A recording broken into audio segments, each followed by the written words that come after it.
about Nintendo. We all know about Nintendo. We love a Nintendo.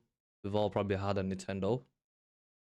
And the title of this video says the janitor who saved Nintendo.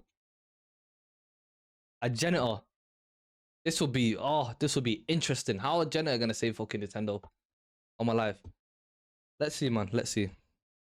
The video's got 7,000 views in 3 weeks. It's aight. But just because of the title of the video and someone suggesting it, it's kind of interesting in it, so we'll have a look in it. Let's see. Make sure, obviously, the quality. Yeah, fucking hell. 3060. Damn, we don't want that. We don't want that. But how the fuck's a janitor gonna say fucking Nintendo? Let's get into this, man. On a Lucky I noticed that. regular evening in 1979, a man boards a train in Kyoto, Japan. It's just before midnight, and something about tonight just doesn't feel right. Because as he sits down in his regular seat, another man, 6 foot tall, dressed in a suit, boards right after him. Unaware of what's about to happen, he watches the man as he sits directly opposite him and reaches into his briefcase. Damn, nigga, some Squid Game shit. Over the next few minutes, Gunpei Yokoi's life will change forever. What he's just witnessed will not only answer a question he spent the last decade trying to answer, but also lead him to redefine an entire industry, making one of the most revolutionary, game-changing discoveries of all time. This is the incredible story of the man who built Nintendo.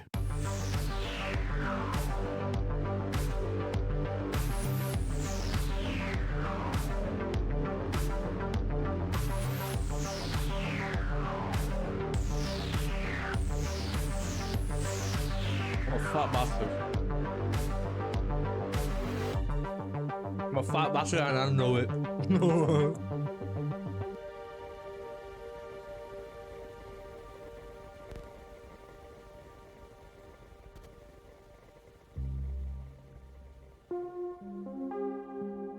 Hiroshi has a serious problem. His grandfather started the company 60 years ago, selling traditional Japanese Hanafuda cards. At 21, he took over the business after his grandfather suffered a stroke. Being young and ambitious, Hiroshi rebranded the company. Nintendo was the first producer of Western-style playing cards in the whole of Japan, and just a few months ago, they were also the biggest. After the Second World War, people were eager to live their lives again. After 6 years of living in fear, ruled by an emperor who claimed to be God, the Japanese people didn't have much freedom. So when it finally came to an end, people were looking for anything to enjoy themselves. And with not much money to spend, playing cards became the go-to source of entertainment for most of Japan. With Nintendo being the only producer at the time, they quickly monopolized the market. But as Japan began to rebuild, so too did the economy. The country turned into one of the largest economies in the world, and people were no longer interested in cheap entertainment. The playing card market collapsed, and Nintendo's share price fell to 6% of its original value.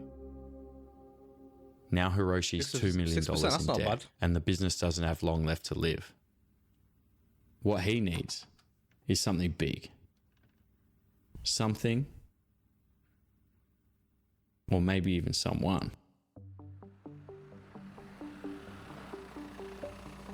Just a few miles away, a man's just arrived home from work. There should be 4 pairs of shoes outside his door, but today there's only 3. His youngest son hasn't returned from school.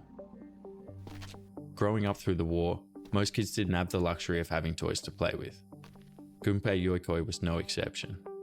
His fathers tried to keep him occupied by teaching him the piano. But what 9-year-old wants to sit in front of a piano?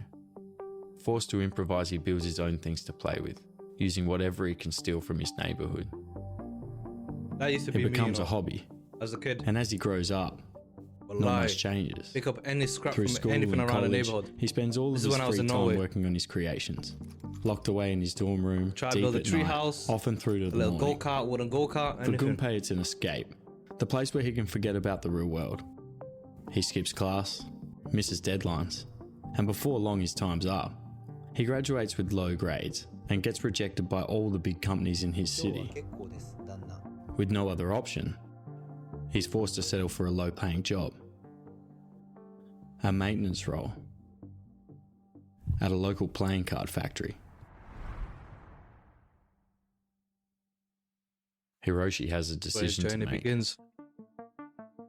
In attempts to revive his dying business, he spent the last few years attempting to expand.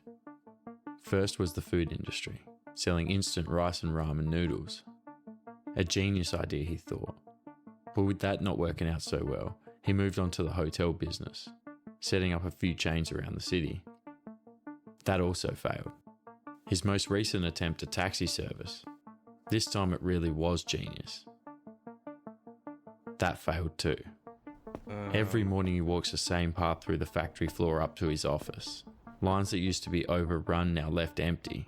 Boxes that used to ship each morning now sit for weeks. Does he let go of his dying business, get a regular job and try to pay off the rest of his debt? Or does he continue doing what he's doing, holding on to the hope that one day, a miracle will cross his path? Gunpei has been working full-time now for just over a month. This guy's a risk taker. Embarrassed by how his life's turned out, he's a risk taker. he Most plans people to just give up and keep get a his head normal down job. and hold off till retirement. But luckily for Gunpei, with not much to do around the factory most days, he gets to do what he's always done. Whenever no one's watching, he takes company equipment and works on his creations. Today, an extendable arm, made from old machine parts and screws he stole from the stockroom. He smiles. His life hasn't turned out the way he imagined, but at least he still gets to enjoy doing what he loves.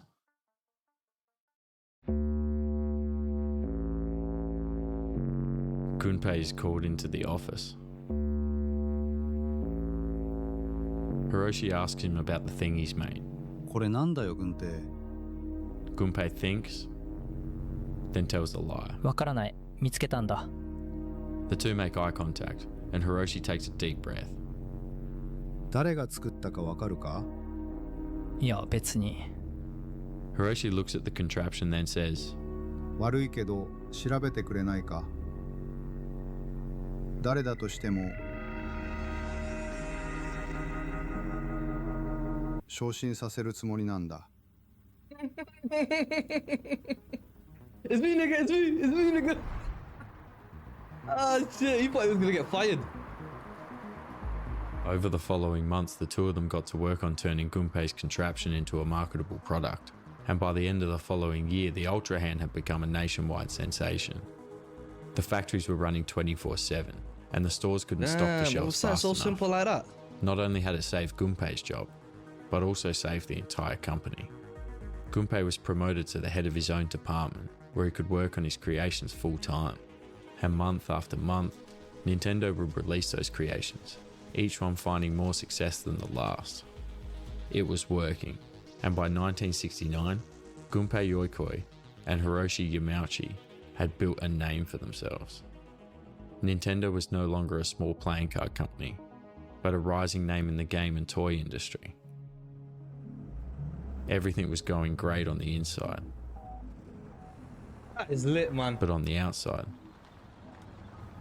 the world was beginning to change. Ooh. This reminds me of that guy who created chili. What's In it? the You know, the modern spicy. world, What's it? technology Not is what's at it? the center of almost Spicy everything we do.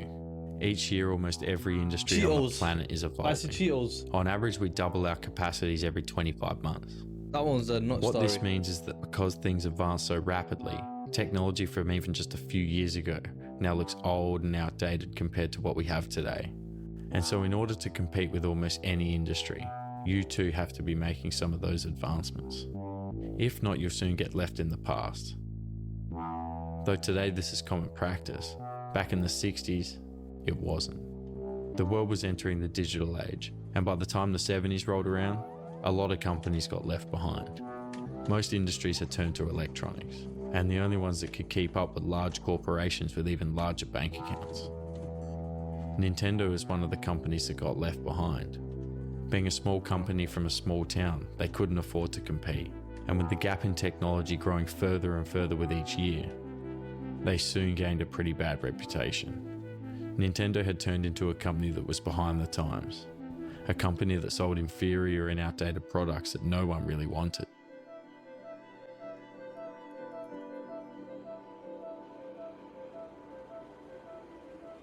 Nintendo's lit now, man. Frustrated that he can't keep up, Gunpei boards his usual that's train probably home mainly because of Super Mario's. and considers leaving the company.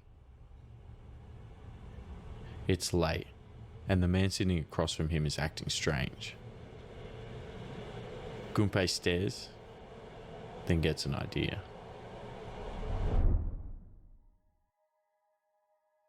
Ever since a kid, he's been forced to improvise.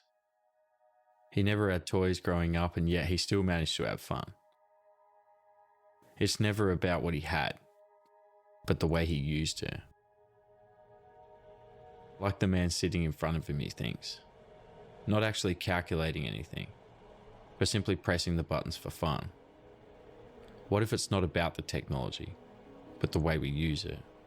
What if we don't need to advance, but simply take what we already have and use it in new ways? What if, Hiroshi, we took the regular calculator and turned it into a games console? It'll be cheap enough to produce that anyone could buy one, simple enough to use that anyone could use one. It won't be advanced, it won't be made from new technology, but it'll be the first of its kind.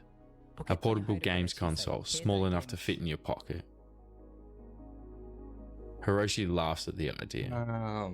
But believing in his old friend, I rate people who invent things, man. he greenlights the project. On my life, like, people who invent shit, yeah, it's like, bro, you must be having some mad, crazy visions and just thinking about madness to come up with what you come up with. Wallahi, that's why I rate people like, you know, like Steve Jobs and the founder of fucking Nintendo prepare for the release of their latest product. Created cars and all this Hiroshi shit, whatever, has his innit? concerns. I just rate them, man. Critics are claiming it's nothing but a useless toy, an inferior version This is of a what's Game currently Boy. on Oh the my, market. bro, Game Boy. The screen is monochrome, only black and white. Flying. The hardware is Everyone had outdated, it. If you running didn't on have barely one, half the power of its competitors. bro, you're not that guy, bro. If you don't have a It's Game Boy, cheap you're and not it's that guy. Your destined to parents don't fail. love you, bro. Like the rest of Nintendo's products. But Gunpei still has hope.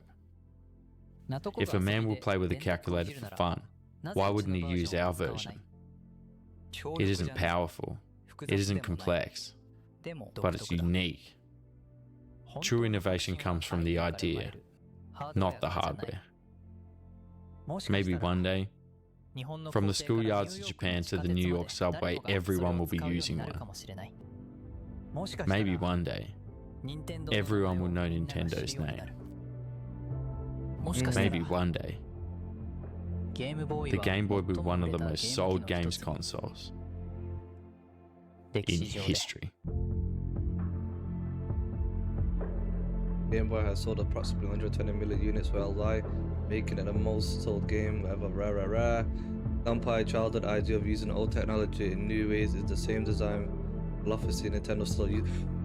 You know what? Yeah, I hate if you're gonna put up text on the screen. Yeah, give people time to fucking read it. Oh, he died in 1997. Yeah, R.I.P. to him, man. Nah, lit, man, lit. Nah, he smashed it, man. Smashed it. Let me pause it to my hair so it doesn't go. Such an incredible story. It's a great reminder that it's about the idea, not just the tools. This really hits home. Seeing how Nintendo started from nothing is the motivation I needed for my own channel. Thank you for inspiring. I'll continue with my work and not quitting. Thanks, man.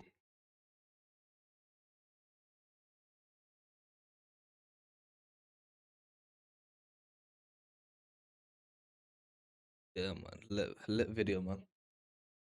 That was an interesting, nice recommendation, you know. I like this one, man. More things like this. You know what I'm saying? I'm put the camera more to the left in it, cause bro. Put it right there. Or do I need to move further back? You know what's annoying about this camera? Do you know what I need to do? Yeah. I need to face it in a way where when it shuts off. Because when it shuts off, yeah, my camera, when it shuts off, goes back to its original position, which is at an angle. When I turn it back on, I have to get it back to facing me. But that's a good video, man. I like that one. More of that one. W video, man.